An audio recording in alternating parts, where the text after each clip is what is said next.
Hi every one. ഇന്ന് നമ്മൾ ചെയ്യാൻ പോണത് വളരെ ഈസി ആയിട്ടുള്ള ഒരു പുഡിങ്ങാണ്. അതും വെറും 3 ഇൻഗ്രീഡിയൻറ്റ് വെച്ചിട്ടുള്ള ഒരു പുഡിങ്ങാണ് ചെയ്യുന്നത്. അപ്പോൾ ഇതുവരെ ചാനൽ സബ്സ്ക്രൈബ് ചെയ്തിട്ടില്ലാത്തവരൊക്കെ ഒന്ന് സബ്സ്ക്രൈബ് ചെയ്ത് കൊടുക്കുക. അതുപോലെ തന്നെ മറ്റുള്ള വീഡിയോസൊക്കെ ഒന്ന് കണ്ടു നോക്കുക. അപ്പോൾ നമുക്ക് ഈ ഈസി ആയിട്ടുള്ള പുഡിങ് എങ്ങനെ ഉണ്ടാക്കാമെന്ന് നോക്കാം. നോട്ടിഫിക്കേഷൻസ് ലഭിക്കുന്നതിന് വേണ്ടി സബ്സ്ക്രൈബ് ബട്ടൺ ക്ലിക്ക് ചെയ്ത് ബെല്ലൈക്കൺ പ്രസ് ചെയ്യുക. അപ്പോൾ നമ്മളുടെ പുഡിങ് ഉണ്ടാക്കാൻ വേണ്ടിയിട്ടുള്ള ഫസ്റ്റ് സ്റ്റെപ്പ് എന്ന് പറയുന്നത് ഇതിലേക്ക് ഇൻഗ്രീഡിയൻസ് ചേർത്ത് കൊടുക്കുകയാണ്. അപ്പോൾ ആദ്യമായിട്ട് ഞാൻ 4 കോഴിമുട്ട ചേർത്ത് കൊടുക്കും.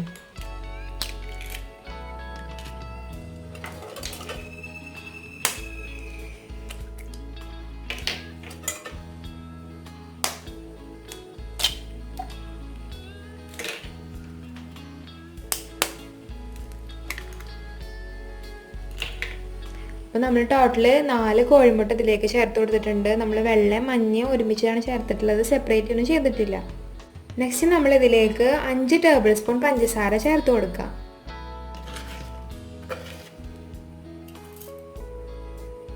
നെക്സ്റ്റ് നമ്മൾ ഇതിലേക്ക് 1.5 കപ്പ് പാല് ചേർത്ത് കൊടുക്കാം.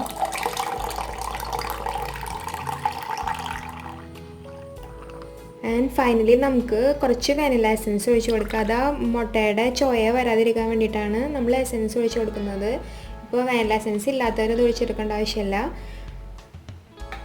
അപ്പം ഇതൊക്കെ കൂടിയിട്ട് നമുക്കൊന്ന് നന്നായി അടിച്ചെടുക്കാം.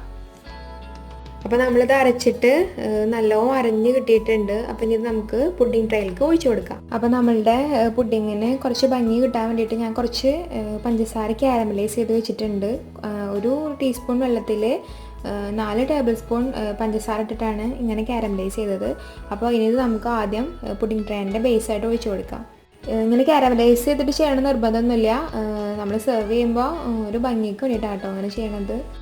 അപ്പോൾ ഞാൻ പുഡിങ് സെറ്റാക്കാൻ വേണ്ടിയിട്ട് ഇങ്ങനത്തെ ഒരു ഷേപ്പുള്ള ഒരു പാത്രമാണ് എടുത്തിട്ടുള്ളത്. ഇതിലേക്ക് നമ്മൾ കാരമലൈസ് ചെയ്ത ലായനി ഒഴിച്ച് കൊടുക്കാം.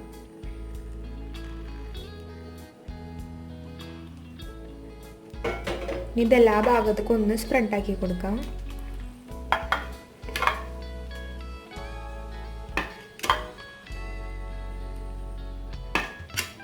നെക്സ്റ്റ് ഇതിൻ്റെ ടോപ്പിലേക്കായിട്ട് നമ്മൾ ബീറ്റ് ചെയ്ത് വെച്ചിട്ടുള്ള ഈ മിക്സ്ചർ ഒഴിച്ചു കൊടുക്കാം.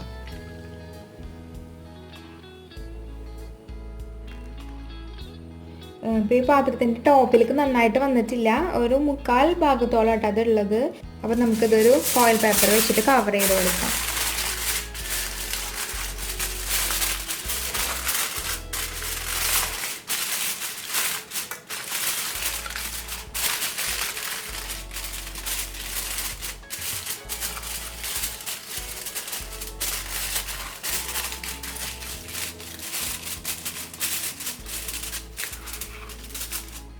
നെക്സ്റ്റ് നമ്മളുടെ പുഡിങ് സ്റ്റീം ചെയ്യാൻ വേണ്ടിയിട്ട് ഞാൻ ഇങ്ങനത്തെ ഒരു സെറ്റപ്പാണ് ഉണ്ടാക്കിയിട്ടുള്ളത്. ഒരു പാൻ എടുത്തിട്ട് അതിൽ കുറച്ച് വെള്ളം ഒഴിച്ചിട്ടുണ്ട്.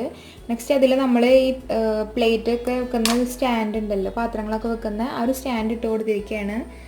ഇനി ഇതിൻ്റെ മുകളിലേക്കായിട്ട് നമ്മൾ പുഡിങ്ങിൻ്റെ ഈ ട്രേ വെച്ച് കൊടുക്കും.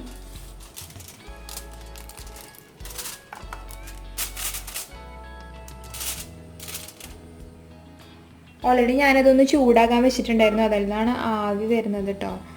ഇനി നമ്മൾ ഒരു മൂടി വെച്ചിട്ട് ക്ലോസ് ചെയ്ത് കൊടുക്കാം. എന്നിട്ട് നല്ല ലോ ഫ്ലെയിമിൽ വെച്ച് കൊടുക്കാം. മിനിമം ഒരു 30 മിനിറ്റ് എടുക്കും ഇത് ആവാൻ വേണ്ടിയിട്ട്. അപ്പോൾ ഇതായോ എന്ന് അറിയാൻ വേണ്ടിയിട്ട് നമ്മൾ ഇടയ്ക്കൊന്ന് ഒരു ടൂത്ത് പിക്ക് എന്തെങ്കിലും വെച്ചിട്ട് ഒന്ന് ഇങ്ങനെ കുത്തി നോക്കണം ഉള്ളിലേക്ക്. അപ്പോൾ അറിയാൻ പറ്റും ഈ പുഡിങ് ആയോ എന്നുള്ളത്. അപ്പോൾ നമുക്ക് 30 മിനിറ്റ് ഒന്ന് കുക്ക് ചെയ്തെടുക്കാം. അങ്ങനെ നമ്മൾ കംപ്ലീറ്റ് 30 മിനിറ്റ് പുഡിങ് സ്റ്റീം ചെയ്ത് കഴിഞ്ഞിട്ട് പുറത്തേക്ക് മാറ്റിയിട്ടുണ്ട്. അപ്പോൾ ഇത് കറക്റ്റ് പരുവായിട്ടുണ്ട്. ഇനി നമ്മളിത് ചൂടാറിയ ശേഷം 1 മണിക്കൂർ ഒന്ന് ഫ്രിഡ്ജിൽ വെച്ചിട്ട് തണുപ്പിച്ചെടുക്കണം. അപ്പോൾ നമ്മൾ 1 മണിക്കൂർ ഫ്രിഡ്ജിൽ വെച്ചിട്ട് തണുപ്പിക്കുകയും ചെയ്തു. അപ്പോൾ അതിന് ശേഷം ഇതിന് സൈഡൊക്കെ ഒന്ന് ഒരു കത്തി ഉപയോഗിച്ചിട്ട് ഒന്ന് അകത്തി മാറ്റി കൊടുക്കുക. അപ്പോൾ നമുക്ക് പെട്ടെന്ന് തന്നെ അത് കമഴ്ത്തി കഴിഞ്ഞാൽ സെപ്പറേറ്റ് ആയി പോരും പാത്രത്തിൽ നിന്ന്. പിന്നെ ഇത് ഞാൻ ഫ്രിഡ്ജിൽ ഫ്രീസറിലാണ് കേട്ടോ വെച്ചിട്ടുണ്ടായിരുന്നത് 1 മണിക്കൂർ. അപ്പോൾ താഴത്തെ തട്ടിൽ വെക്കുകയാണെങ്കിൽ അതിനനുസരിച്ചിട്ട് വെച്ചോളണം ടൈം നോക്കിയിട്ട്. അങ്ങനെ നമ്മൾ എല്ലാ സൈഡും ഒന്ന് അകത്തി കൊടുത്തിട്ടുണ്ട്. ഇനി നമുക്കൊരു പാത്രത്തിലേക്ക് ഇതൊന്ന് മറിച്ചിട്ട് കൊടുക്കാം. അങ്ങനെ നമ്മളുടെ വളരെ ഈസി ആയിട്ടുള്ള പുഡിങ് ഇവിടെ തയ്യാറായിട്ടുണ്ട്.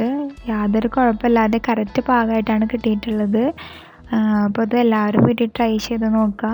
വെറും 3 ഇൻഗ്രീഡിയൻറ്റ് മാത്രമേ ഇതിന് നമ്മൾ ഉപയോഗിച്ചിട്ടുള്ളൂ. അപ്പോൾ പെട്ടെന്ന് വളരെ ഈസി ആയിട്ട് ഉണ്ടാക്കാൻ കഴിയുന്നൊരു പുഡിങ്ങാണ്. പിന്നെ നമ്മൾ കാരമലൈസ് ചെയ്തിട്ടുള്ള ആ ഒരു സിറപ്പ് ഒഴിച്ച കാരണം അതിന് പ്രത്യേക ഭംഗിയും വന്നിട്ടുണ്ട്. അതുകൊണ്ടാണ് നമ്മളത് പ്രത്യേകം എടുത്ത് പറഞ്ഞത്. ചെയ്യണ നിർബന്ധമൊന്നുമില്ല, പക്ഷെ അത് ചെയ്താൽ കുറച്ചും കൂടിയും ഭംഗി ഉണ്ടാവും. അപ്പോൾ നമ്മളുടെ ഈ ഈസി ആയിട്ടുള്ള പുഡിങ് എല്ലാവരും വീട്ടിൽ ട്രൈ ചെയ്ത് നോക്കുക. എന്നിട്ട് എല്ലാവരുടെ അഭിപ്രായങ്ങളൊക്കെ അറിയിക്കുക.